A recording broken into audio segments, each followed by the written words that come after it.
Hello दोस्तों, क्या हाल है आप लोगों के? आई होप आप लोग बहुत बढ़िया होंगे। मस्तान ऑफिशियल में आपका फिर से बहुत-बहुत स्वागत है। आई होप आपका दिन काफ़ी बढ़िया जा रहा होगा। तो बच्चे, आज हम बात कर रहे हैं उत्तराखंड लेक्चरर के मैथमेटिक्स के सिलेबस के बारे में। जी हाँ, आपको जो एग्ज़ाम है आपका सिलेबस उसको किस तरीके से आपको पढ़ना है और क्या-क्या चीज़ें आपको करनी है, क्या-क्या ज़रूरत है, मतलब क्या-क्या आपको कितना और क्या कंटेंट आपको देखना है, वो आपको पहले पता होना चाहिए किसी भी एग्ज़ाम को करने से पहले। तो देखिए, इसमें इन्होंने जो सिलेबस दिया है वो सिलेबस ज़्यादातर इसमें 12th लेवल का दिया है इन्होंने। और जैसा कि हम पेपर देखते हुए भी आ रहे हैं, तो मतलब जो पेपर है उसका थोड़ा-सा लेवल हाई रहता है। तो सिलेबस से थोड़ा-सा हाई रहता है, तो आपको पढ़ना कैसे है वो आपको पहले पता होना चाहिए। तो पहले सबसे पहले तो हम देखिए बात करेंगे, ये जो पूरा सिलेबस है आपका इस बार जो इन्होंने दिया है, ये टोटल 17 यूनिट्स में डिवाइडेड है, जिसमें यूनिट 1, यूनिट 2, यूनिट 3 इस तरीके से यूनिट दे रखी है। पहली यूनिट जो है वो है आपकी सेट थ्योरी रिलेशन फंक्शन। ठीक है, इसमें सिर्फ आपको सेट थ्योरी नहीं पढ़नी, सिर्फ रिलेशन फंक्शन नहीं पढ़ना। आपको करना किस किस तरीके से, पहले मैं आपको पढ़ के बता देता हूँ आपको क्या क्या दे रखा है इन्होंने। इन्होंने इसमें सेट थ्योरी दी है। सेट थ्योरी में सारे तरह के इन्होंने मतलब सेट्स लिखे हैं, जैसे एम्प्टी सेट, फाइनाइट सेट, सारे टाइप्स ऑफ सेट। ठीक है, फिर power set, universal set, Venn diagram के ऊपर जितने भी क्वेश्चन होते हैं, यूनियन, इंटरसेक्शन, डिफरेंस। ठीक है, उसके बाद अगर आप देख पा रहे हो तो यहाँ पे इन्होंने ग्रुप थ्योरी का भी मेंशन करा है, यानी आप ग्रुप थ्योरी जो है वो पूरा का पूरा पढ़ेंगे। Subgroup, normal subgroup, quotient, homomorphism, cyclic group permutation, Cayley's theorem, Sylow's theorem और जो है क्या, रिंग थ्योरी। ठीक है, तो अगर आप इसको ध्यान से देख पाओ तो इसको किस तरीके से आपको करना है। सेट थ्योरी देखिए, अगर आपको आती है अच्छे से तो अच्छी बात है, नहीं आती तो आप बेसिक से स्टार्ट करिएगा, क्लास 11th से। क्लास 11 से आप सेट थ्योरी स्टार्ट करेंगे, उसमें आप सेट थ्योरी पढ़ेंगे, सेट की सारी डेफिनेशन पढ़ेंगे। और उसके बाद में टाइप्स ऑफ सेट में आप सारे के सारे टाइप पढ़ेंगे, जैसे उसमें एम्प्टी सेट है ना, इक्विवेलेंट सेट, इक्वल सेट्स। ठीक है, कार्डिनैलिटी ऑफ सेट, कार्डिनैलिटी के बेसिस पे जो थ्योरम्स बनती है वो वाली। ठीक है ना, कैंटर थ्योरम भी पढ़ के जाइएगा। ऐसा नहीं है कि कैंटर थ्योरम आपके सिलेबस में दे नहीं रखी तो आपको पता नहीं होनी चाहिए। ठीक है, कैंटर थ्योरम हो गई, सबसेट हो गया, पावर सेट हो गया, यूनिवर्सल सेट हो गया, वेन डायग्राम के ऊपर क्वेश्चंस बनते हैं जो, वो भी आप देख कर जाइएगा। ठीक है, union, intersection, difference of set में एक आता है सिमेट्रिक डिफरेंस। सिमेट्रिक डिफरेंस भी आपको साथ में पढ़ना पड़ेगा इसके। ठीक है, अब हम बात करें ग्रुप थ्योरी में, तो ग्रुप थ्योरी आपको पूरी ही पढ़नी है। ग्रुप थ्योरी जितनी भी आती है पूरी की पूरी पढ़नी है। उसमें सब ग्रुप का कॉन्सेप्ट आएगा आपका। ठीक है, केलेस टेबल आएगी, केलेस टेबल अलग होती है वो। ठीक है ना, केलेस थ्योरम आएगी, वो अलग होती है। ठीक है, आइडियल आएंगे। ठीक है, रिंग थ्योरी में आपको आइडियल पढ़ने हैं, फील्ड पढ़नी है। आपको ग्रुप में जितना भी लिखा हुआ है सारा का सारा जो है वो डीपली आपको थोड़ा सा पढ़ना पड़ेगा क्वेश्चन के साथ में। उसके बाद में रिंग थ्योरी में आपको सब कुछ पढ़ना पड़ेगा इसमें। ठीक है, और जितना भी है कंप्लीट रिंग थ्योरी आपको कवर करनी पड़ेगी इसमें। जब आप सेट थ्योरी कवर कर लेंगे तो सेट थ्योरी के बाद में सीधा ग्रुप थ्योरी पे जंप मत करिएगा। आप सबसे पहले रिलेशन फंक्शन स्टार्ट करिएगा सेट थ्योरी के बाद में। रिलेशन फंक्शन में रिलेशन आप पढ़ेंगे, रिलेशन से पहले कार्टेशियन प्रोडक्ट ऑफ सेट्स आप पढ़ेंगे, फिर रिलेशन पढ़ेंगे, फिर रिलेशन के टाइप पढ़ेंगे, और उसमें जो बेसिक टाइप होते हैं आपके, वो पढ़ने के साथ साथ आप जो 4 टाइप हैं वो तो आप पढ़ेंगे, जैसे रिफ्लेक्सिव, सिमेट्रिक, ट्रांजिटिव और एंटी सिमेट्रिक। ये 4 टाइप के रिलेशन, इसमें टोटल नंबर ऑफ रिलेशंस जो आते हैं उसका अलग अलग तरह के, जैसे रिफ्लेक्सिव रिलेशन कितने होते हैं, सिमेट्रिक कितने होते हैं। ठीक है ना, ये सारे के सारी चीज़ें जो आपको है वो पढ़नी है। ठीक है, उसके बाद में एक परम्यूटेशन ग्रुप की हेल्प से जो है वो निकालते हैं हम, वो भी आपको देखना है पूरा का पूरा। ठीक है, उसके बाद में जैसे ही आप फंक्शन पे आते हैं तो फंक्शन के आपको सारे टाइप, सारे ग्राफ, जितनी भी चीज़ें हैं वो सारी की सारी देखनी पड़ेगी। डोमेन, रेंज, रिलेशन का भी और फंक्शन का भी, दोनों का पढ़ना है।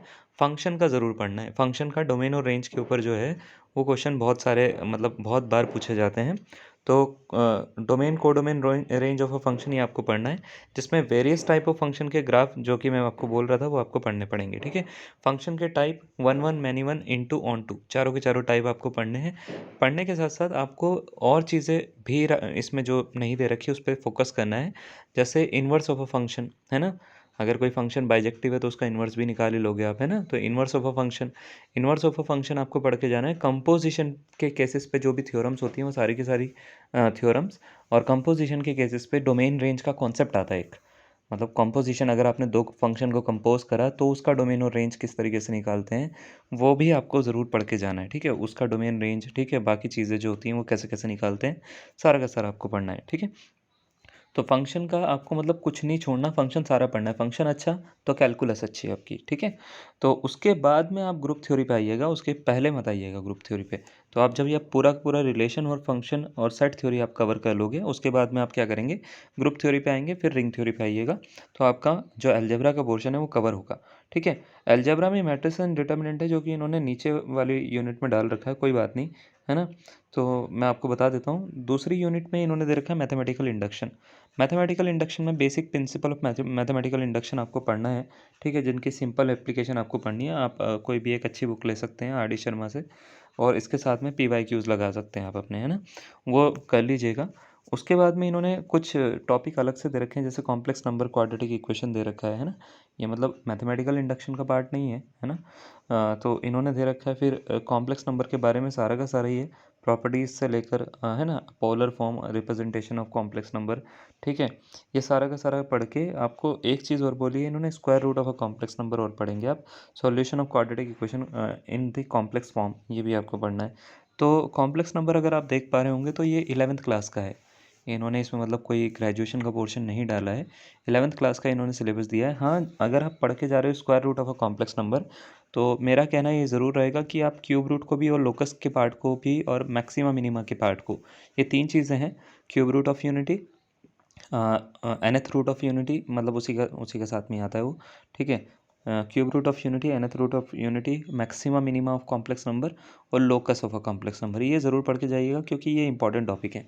आप क्या करेंगे, अगर ये स्क्वायर रूट तक पढ़ के जाते हैं तो इसमें मतलब आपको ज़रूरी नहीं है कि सब कुछ मिल जाए। ठीक है, next we have linear inequalities. Linear inequality की बात करें तो लीनियर इनइक्वेशन आपको पूरी की पूरी पढ़नी है। ठीक है, 1 वेरिएबल और 2 वेरिएबल विद ग्राफ के साथ में, मतलब 1 वेरिएबल में नंबर लाइन पे रिप्रेजेंटेशन होगी और 2 वेरिएबल में ग्राफ के साथ में, है ना। तो वो सारा का सारा पढ़ के जाइएगा, और इसी में ही आपको क्या करना है, वेवी कर्व मेथड एक आता है नंबर लाइन पे। वेवी कर्व मेथड अगर आपको आता होगा, पहले लीनियर इनइक्वालिटी मतलब फंक्शन का डोमेन और रेंज पढ़ने से पहले लीनियर इनइक्वेशन में वेवी कर्व मेथड पढ़ लीजिएगा आप। वेवी कर्व मेथड पढ़ोगे तो डोमेन रेंज करना आपके लिए ज़्यादा इजी हो जाएगा। ठीक है, next we have permutation and combination. इसी यूनिट में सेकेंड यूनिट में ही आपको PNC दे रखा है।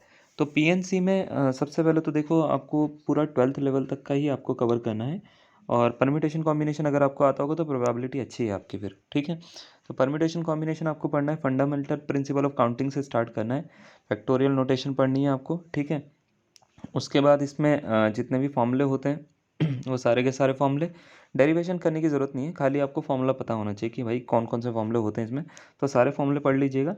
Application of binomial theorem permutation combination में कैसी होती है, और बाइनोमियल थ्योरम भी, है ना, कि कैसे कैसे हम यूज़ करते हैं वो भी। पॉजिटिव इंटीग्रल इंडिसेस के केसेस और सिंपल एप्लीकेशंस बोला है इन्होंने पढ़ने के लिए। तो परम्यूटेशन कॉम्बिनेशन को जब आप पढ़ोगे तो पहले तो आप परम्यूटेशन पढ़िएगा, फिर आपको मतलब पहले तो वही principle of counting, factorial notation, फिर परम्यूटेशन। उसके बाद सर्कुलर परम्यूटेशन, नेकलेस के केसेस होते हैं उसमें। ठीक है, उसमें ग्रुप मेथड आता है, ठीक है, जिसको हम स्ट्रिंग मेथड कहते हैं, एक आता है गैप मेथड आता है, गैप मेथड भी आपको पढ़ना है। ठीक है, इसी में ही आपका कॉम्बिनेशन का पार्ट जो होता है, कॉम्बिनेशन में पहले बेसिक कॉम्बिनेशन आता है, फिर बेसिक कॉम्बिनेशन के ऊपर वर्ड प्रॉब्लम आती है, फिर परम्यूटेशन के बेसिस पे वर्ड प्रॉब्लम आती है। ठीक है, वो भी आपको पढ़ना है, और परम्यूटेशन में एक चीज़ और आती है, रैंक ऑफ वर्ड। ठीक है, इसके ऊपर क्वेश्चन कम पूछे जाते हैं। तो अगर आपके पास में टाइम है अभी, जैसा कि जब मैं वीडियो बना रहा हूँ आज के दिन, तो अभी आपके पास में बहुत टाइम है। ठीक है, तो आप रैंक ऑफ वर्ड भी आप पढ़ के चले जाइएगा, यानी इस पे क्वेश्चन कम आते हैं, लेकिन अगर आता है तो आपको पता होना चाहिए। ठीक है, तो ये सब आप चीज़ें पढ़ के जाइएगा। ज़्यादातर क्वेश्चन जो आते हैं वो आपके बेसिक परम्यूटेशन कॉम्बिनेशन के मिक्स क्वेश्चन आते हैं, तो आपको मिक्स क्वेश्चन पढ़ के जाना है, और कॉम्बिनेशन पे ज़्यादा फोकस करना है परम्यूटेशन से भी। ठीक है, नेक्स्ट आता है बच्चा sequence and series. Sequence and series में अगर हम बात करें तो इन्होंने हार्मोनिक प्रोग्रेशन को हटा दिया है, हार्मोनिक प्रोग्रेशन नहीं है, यानी जैसा CBSE में सीक्वेंस एंड सीरीज़ होता है बस उतना ही है। तो अर्थमेटिक प्रोग्रेशन, ज्योमेट्रिक प्रोग्रेशन डाला है इन्होंने, और उसमें सम ऑफ एन टर्म्स के ऊपर इन्होंने डाली है इनफाइनाइट GP तक का पूरा। ठीक है, इनफाइनाइट GP और उसका सम। उसके बाद AM और GM में अर्थमेटिक मीन और ज्योमेट्रिक मीन में जो रिलेशन होता है वो करके आप सीक्वेंस एंड सीरीज़ को ख़त्म कर दीजिएगा, इससे ऊपर पढ़ने की ज़रूरत नहीं है। ठीक है, अगर आपके पास में टाइम है तो पढ़ लीजिएगा, लेकिन मुझे नहीं लगता इससे ज़्यादा पढ़ने की ज़रूरत है, तो आप करके सीधा सीधा PYQs लगाना शुरू कर दीजिएगा। ठीक है, 2D ज्योमेट्री की बात करें तो 2D ज्योमेट्री में देखो आपको सब कुछ ही पढ़ना है कॉनिक सेक्शन के साथ में। तो स्ट्रेट लाइन आएगा, शिफ्टिंग ऑफ ओरिजिन आएगा। ठीक है, शिफ्टिंग ऑफ ओरिजिन आपको पता ही है ना। तो जब x प्लस एच और y प्लस के में हम शिफ्ट कर देते हैं उसको। जनरल इक्वेशन ऑफ लाइन आएगी, वेरियस फॉर्म ऑफ इक्वेशन। ठीक है, फैमिली ऑफ कर्व आएगी, line passing through the point, है ना, वो आएगी। Intersection of two line, distance between two line, है ना, या distance between point and a line, ऐसे जो होता है, जैसे मान लेते हैं एक पॉइंट दे रखा है, एक लाइन दे रखी है, उसके बीच की डिस्टेंस निकालनी है, या दो लाइन के बीच की डिस्टेंस निकालनी है आपको, ठीक है। तो वो कैसे निकालते हैं हम, ठीक है। उसके ही साथ साथ आपको देखो कॉनिक सेक्शन पूरा का पूरा कवर कर लेना है, circle circle, ellipse, parabola, hyperbola और डीजनरेटेड कॉनिक्स के साथ में स्टैंडर्ड इक्वेशन, ठीक है, सिंपल प्रॉपर्टीज़ ऑफ पैराबोला के साथ में। तो मेरी आप के लिए राय ये रहेगी कि इसमें क्या करिएगा, आप एनसीईआरटी से मत करिएगा 2D। एनसीईआरटी से आप तब कर सकते हो आपको कुछ नहीं आता, ठीक है। कुछ नहीं आता तो एनसीईआरटी उठा लीजिए, उससे आप थोड़ा बहुत सीख जाओगे। बट अगर आपको आता है थोड़ा बहुत तो एनसीईआरटी फिर मतलब आपको एग्ज़ाम निकाल के तो नहीं दे पाएगी आपका। तो थोड़ी सी अच्छी बुक आपको इसमें लेनी पड़ेगी। आपको 2D जो करनी है कॉनिक सेक्शन के साथ में, एनसीईआरटी में बहुत ही ख़त्म है, मतलब गिरी भी है हिसाब किताब, क्योंकि उन्होंने काफ़ी सारी चीज़ें क्या करी जो अच्छी भी थी वो भी डिलीट कर रखी है उसमें। तो अब जो एनसीईआरटी है उससे एग्ज़ाम तो बिल्कुल नहीं निकलेगा आपका, ठीक है। 3D ज्योमेट्री की बात कर लेते हैं। एनसीईआरटी, लेकिन मैं ये नहीं कह रहा हूँ दैट इज़ गुड बुक, मतलब ग्रेट बुक है। अगर आपको मतलब कॉन्सेप्ट अच्छे करने तो एनसीईआरटी इज़ मस्ट, वो आपको चाहिए। बट हाँ, ये है कि आप उससे सब कुछ नहीं कर पाओगे, ठीक है। 3 डायमेंशनल ज्योमेट्री में आपके पास में बहुत अच्छी चीज़ हुई है इस बार। जब आप 3D करोगे तो 3D से पहले आपको वेक्टर करना है, याद रखिएगा।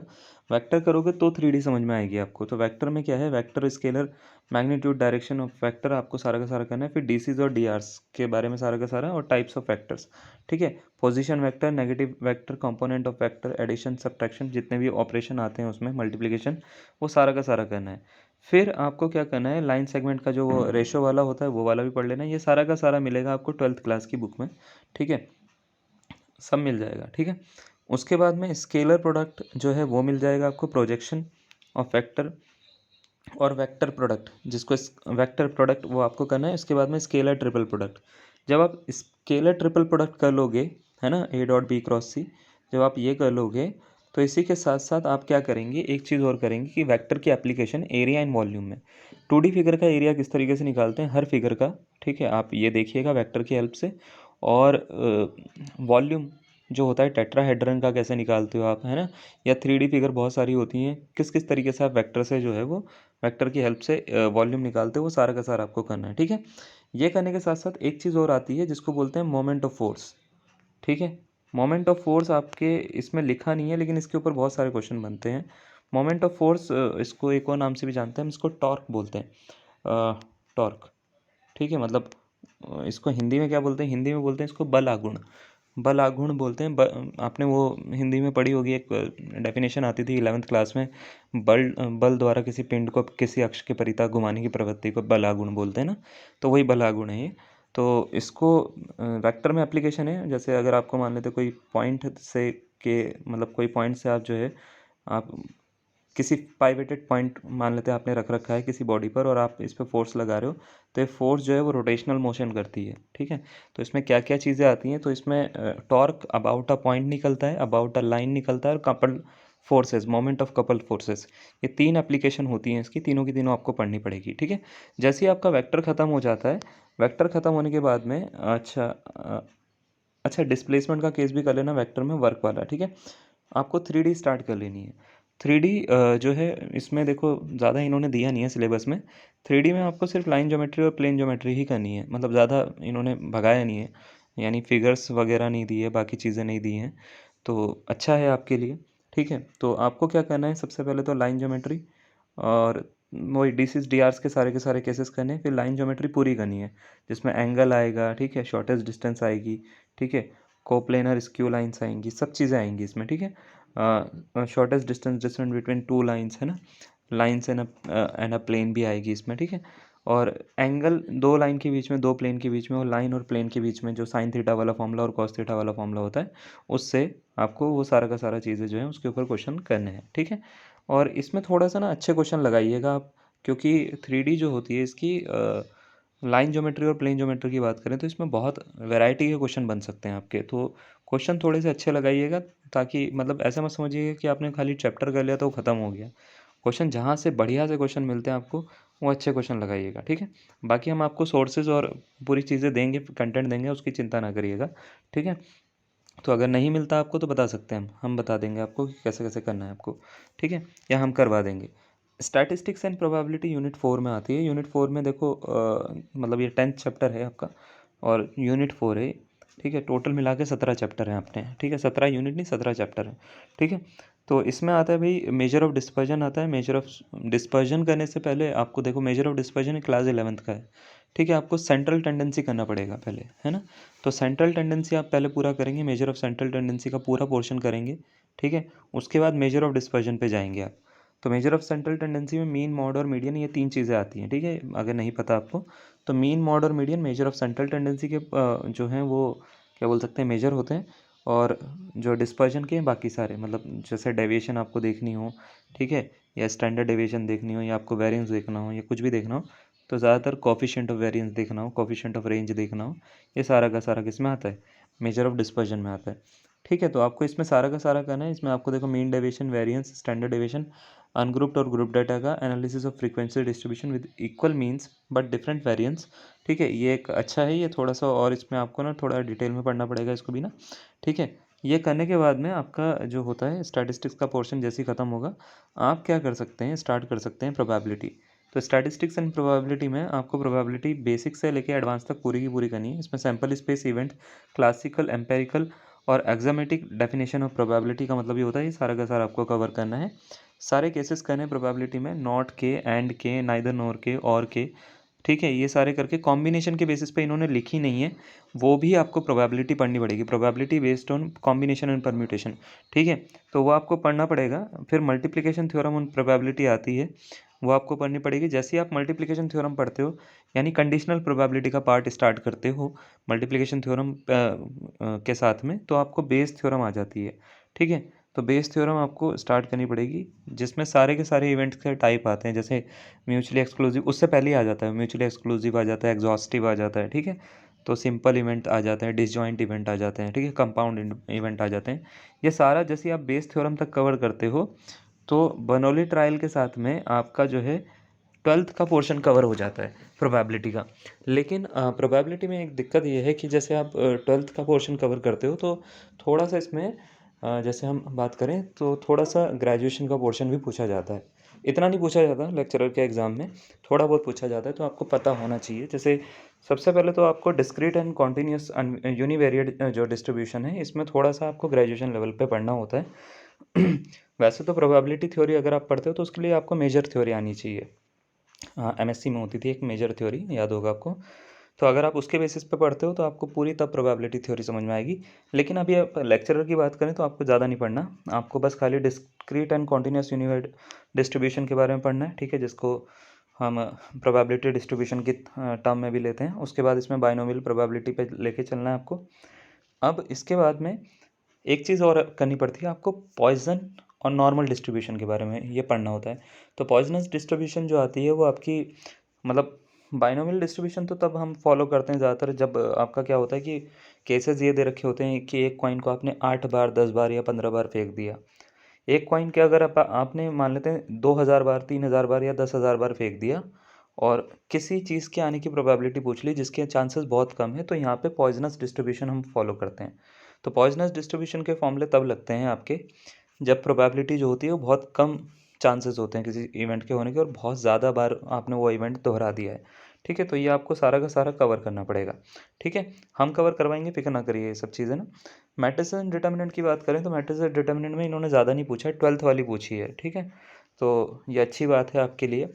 वैसे कोई इसमें ये मैट्रिक्स और डिटर्मिनेंट टफ टॉपिक था नहीं, तो आप मतलब अगर ये नहीं भी आता तो भी चलता, लेकिन उन्होंने बहुत ही इजी वे में इसको दिया है। इन्होंने इसमें बस ये बोला है कि आप इसमें करें क्या, आप इसमें types of matrices, symmetric, skew symmetric matrices जितनी भी आती हैं, ट्रांसपोज के ऑपरेशन आते हैं, वो सारा का सारा कर लीजिए। फिर जितने भी इन्वर्टिबिलिटी के ऊपर प्रूफ आते हैं, ठीक है, और जितनी भी प्रॉपर्टीज़ आती हैं वो सारी की सारी आपको करनी है। कुल मिला के आपको डिटर्मिनेंट भी पढ़ना है पूरा का पूरा, minor cofactor, application of determinant, adjoint, inverse, ठीक है, solution of linear equation, system of linear equation 2 और 3 वेरिएबल में, ठीक है, ये आपको पढ़ना है। कुल मिला के आपको 12th की मैट्रिसेस एंड डिटर्मिनेंट कवर करनी है। तो ज़्यादा नहीं है, इन्होंने देखो रैंक भी नहीं डाला है इसमें, है ना? तो रैंक तो एक छोटा-सा टॉपिक है, इन्होंने वो भी नहीं डाला, आइगन वैल्यू, आइगन वेक्टर भी नहीं डाला, इन्होंने कुछ नहीं डाल रखा उसमें, है ना? तो आपको बेसिक मैट्रिसेस एंड डिटरमिनेंट करनी है आपको थोड़े से अच्छे क्वेश्चन के साथ में, ठीक है? तो आप करेंगे तो ये यूनिट आपकी कवर हो जाएगी। Next we have differential unit 5 जो है वो पूरी की पूरी कैलकुलस है। इसमें डिफरेंशियल कैलकुलस, इंटीग्रल कैलकुलस और डिफरेंशियल इक्वेशन में पूरा का पूरा इसको बाँट रखा है उन्होंने। तो देखो ज़रा, सबसे पहले डिफरेंशियल कैलकुलस की बात करें तो इसमें क्या-क्या है आपको मैं बताता हूँ, पढ़ना क्या है। इसमें डेरिवेटिव ऑफ फंक्शन से इन्होंने स्टार्ट करा है, लेकिन मैं बोलूँगा आपको पहले ना आप लिमिट का कॉन्सेप्ट पढ़ेंगे, ठीक है? लिमिट से आप आएँगे कॉन्टिन्यूटी पे, कॉन्टिन्यूटी एंड डिफरेंशिएबिलिटी पे, और वहाँ से आप क्या करेंगे फिर डेरिवेटिव पे पहुँचेंगे, ठीक है? तो पहले आप लिमिट का पूरा कॉन्सेप्ट कवर करेंगे, उसके बाद कॉन्टिन्यूटी, फिर डिफरेंशिएबिलिटी, उसके बाद डेरिवेटिव ऑफ सम पे आप पहुँचेंगे और उसमें अलग-अलग टाइप के डिफरेंट टाइप के डेरिवेटिव आप करेंगे, ठीक है? चेन रूल के साथ में, ठीक है? कंपोजिट फंक्शन का देखो, कंपोजिट फंक्शन का आप तभी कर पाओगे जब आपको थोड़ी बहुत चीज़ें पता होंगी, है ना? उसके बाद में ये तो टाइप लिखे हैं उन्होंने, कौन-कौन से डिफरेंशिएशन आपको पढ़ने हैं, वो तो कोई ज़रूरत नहीं है उसका, ठीक है? आपको एप्लीकेशन ऑफ डेरिवेटिव करना है। एप्लीकेशन ऑफ डेरिवेटिव में ग्राफ के बेसिस पे ये 2 थ्योरम्स आती हैं, ठीक है? कौन-कौन सी? अच्छा, सेकंड ऑर्डर डेरिवेटिव भी आपको पढ़ना है, ठीक है? याद रखिएगा। रोलेस थ्योरम और मीन वैल्यू थ्योरम आती है। तो मीन वैल्यू थ्योरम और रोलेस थ्योरम जो है ना? कंटीन्यूअस डेटा पे जो लगती है हमारी, तो वो आपको दोनों की दोनों जो है वो पढ़नी है, ठीक है? और उसकी बारे में पूरा का पूरा जितना भी है, वो सारा का सारे क्वेश्चन जो होंगे वो आपको करने हैं। एप्लीकेशन ऑफ डेरिवेटिव में आपको फोकस किस पे करना है, आपको क्या सब कुछ पढ़ना है? नहीं, आपको अप्रॉक्सीमेशन जो इन्होंने लिख रखा है ना, इसके ऊपर क्वेश्चन देते नहीं है वो। तो आप इसको चाहो, अगर आपके पास में टाइम ज़्यादा है तो पढ़ सकते हो, अदरवाइज़ छोड़ सकते हो, ठीक है? तो आपको क्या-क्या पढ़ना है, आपको टेंजेंट नॉर्मल के केस पढ़ने हैं। एक चीज़ आती है इंक्रीजिंग डिक्रीजिंग फंक्शन, इन्होंने लिखा नहीं है। इंक्रीजिंग डिक्रीजिंग फंक्शन पढ़ना है, उसके बाद सीधा मैक्सिमा मिनिमा पे जंप कर देना है। तो मैक्सिमा मिनिमा पे जैसे ही आप जाओगे, आपका हो गया एप्लीकेशन ऑफ डेरिवेटिव इसके हिसाब से, मतलब जो इन्होंने कोर्स दे रखा है उसके हिसाब से आपने मोर देन इनफ पढ़ लिया, ठीक है? मैं देखो, पढ़ाने को तो ऐसा तो बहुत सारी चीज़ें होती हैं, हर चीज़ में ना आप बहुत सारा कैलकुलस ही है तो वो तो पता नहीं कहाँ से कहाँ तक लेके जा सकते हो आप, है ना? तो आपको अभी एग्ज़ाम क्वालिफ़ाई करना है तो एग्ज़ाम के पैटर्न के ऊपर ही बात करते हैं बस अब, है ना? तो बाकी इसका जो है जितने भी पीवाईक्यूज़ हुए हैं, जितने भी पेपर हुए हैं, सबके सॉल्यूशन मैं आपको दूँगा, ऐसी बात नहीं है। तो जितने भी सॉल्यूशन होंगे वो सारे के सारे आपको देंगे उसको, ठीक है? तो उसमें कोई चिंता करने की बात नहीं है। इंटीग्रल कैलकुलस की बात करें तो इसमें integration integration function by substitution, partial fraction, by parts, ठीक है? Definite integration of limit of a sum, ठीक है? Fundamental theorem calculus, basic property, ठीक है? एरिया अंडर द कर्व तक इन्होंने पूरा का पूरा दे रहा है। तो इंटीग्रेशन आपको पूरा करना है। इसमें एप्लीकेशन ऑफ इंटीग्रेशन में आपको नॉर्मल 2D कर्व्स का जो है, सिंपल कर्व जो होते हैं, 2 डायमेंशनल कर्व्स का एरिया पढ़ना है। अब एरिया पढ़ने के लिए आप जो है बेसिक एनसीईआरटी मत लगाइएगा, उस मतलब लगा लीजिएगा, मतलब उसके बाद भी आपको थोड़ी बहुत चीज़ें लगानी पड़ेंगी, तो थोड़ी-सी अच्छी बुक्स लेकर उससे करिएगा इसको। तो बेसिक एनसीईआरटी में सारे क्वेश्चन नहीं मिलेंगे आपको, इंटीग्रेशन भी ढंग से नहीं है उसमें, तो है जितना है उतना उसको उसको निपटाने के बाद में दूसरा करिएगा, ठीक है? डिफरेंशियल इक्वेशन में उन्होंने देखो पूरा दे रखा है। डिफरेंशियल इक्वेशन में आपको ऑर्डर डिग्री करनी है। ऑर्डर डिग्री से हर बार एक क्वेश्चन बनता है, इस बार पिछली बार भी बना था। तो ये आपको करके जाना है, जनरल पर्टिकुलर सॉल्यूशन करके जाना है आपको। फॉर्मेशन ऑफ डिफरेंशियल इक्वेशन, ठीक है? डिफरेंशियल इक्वेशन को कैसे फॉर्म करते हैं, डिग्री और ऑर्डर के बेसिस पे, है ना? तो वो कैसे करते हैं उसको आपको देखना है। जो आर्बिट्ररी कांस्टेंट का केस आता है उस पे आपको पूरा का पूरा पढ़ना है उसको। फिर सॉल्यूशन ऑफ डिफरेंशियल इक्वेशन में डिफरेंशियल इक्वेशन को कौन-कौन से मेथड से सॉल्व करते हैं, तो उसमें बहुत सारे मेथड होते हैं, एग्जैक्ट भी होती है। इन्होंने कौन-कौन सी दी है, इन्होंने बस separation value method of separation दे रखा है, यानी वेरिएबल सेपरेशन मेथड दे रखा है, होमोजेनियस डिफरेंशियल इक्वेशन दे रखी है, और फर्स्ट ऑर्डर फर्स्ट डिग्री की लीनियर डिफरेंशियल इक्वेशन दे रखी है, ठीक है? तो linear differential equation, sorry, homogeneous differential equation दे रखी है फर्स्ट ऑर्डर फर्स्ट डिग्री की, और लीनियर डिफरेंशियल इक्वेशन दे रखी है। और इसी के साथ-साथ इन्होंने थोड़ा-सा यहाँ पे बढ़ाया है, जैसे homogeneous and non homogeneous ordinary differential equation इन्होंने उसके क्वेश्चन डाले हैं। वेरिएशन ऑफ पैरामीटर्स ये पहले भी था, ऐसा नहीं है कि सिलेबस चेंज होकर आया है, ये पहले भी था और अभी भी डाला है। लैग्रांजे और चारपेट मेथड डाला है, ठीक है? ये आपको पढ़ना पड़ेगा। पार्शियल डेरिवेटिव, ठीक है? आपको पूरा करना पड़ेगा। Cautious problem, first order partial differential equation की और classification of second order partial differential equation. तो मैं सीधा सीधा से बोलूँ तो आपको ऑर्डिनरी डिफरेंशियल इक्वेशन और पार्शियल डिफरेंशियल इक्वेशन पूरी की पूरी पढ़नी है, ठीक है। थोड़े बहुत केसेस को छोड़ के बाकी सब कुछ ही आपको उसमें पढ़ना पड़ेगा, क्योंकि अगर आप लिंक वाइज नहीं पढ़ोगे तो ये बीच बीच में से टॉपिक लिखे हैं इन्होंने, फिर बीच बीच में से टॉपिक आपको समझ में नहीं आएंगे जब तक आपका लिंक नहीं बनेगा, ठीक है। तो याद रखिएगा ये आपको सारा ही करना पड़ेगा। एलपीपी की बात करें तो एलपीपी में इन्होंने ज़्यादा कुछ नहीं है दे रखा, छोटा मोटा ही है। एलपीपी में जो दे रखा है उन्होंने mathematical formulation of linear programming problem, different types of linear programming problem, graphical method दे रखा है, ठीक है, 2 वेरिएबल का और फिजिबल रीजन का और इनफिजिबल रीजन का केस दिया है। इसमें ओआर का थोड़ा सा पोर्शन इन्होंने डाला है, जिसमें आपका फिजिबल इनफिजिबल सॉल्यूशन के बाद में optimal feasible solution simplex method डाल दिया है यहाँ पे, और ड्यूल सिंप्लेक्स मेथड जो डाला है एलपीपी का वो डाल दिया है, ठीक है। तो dual of LPP dual simplex method, तो थोड़ी बहुत चीज़ें आपको एक्स्ट्रा पढ़नी पड़ेगी जो कि ऑपरेशनल रिसर्च का पार्ट है, ठीक है।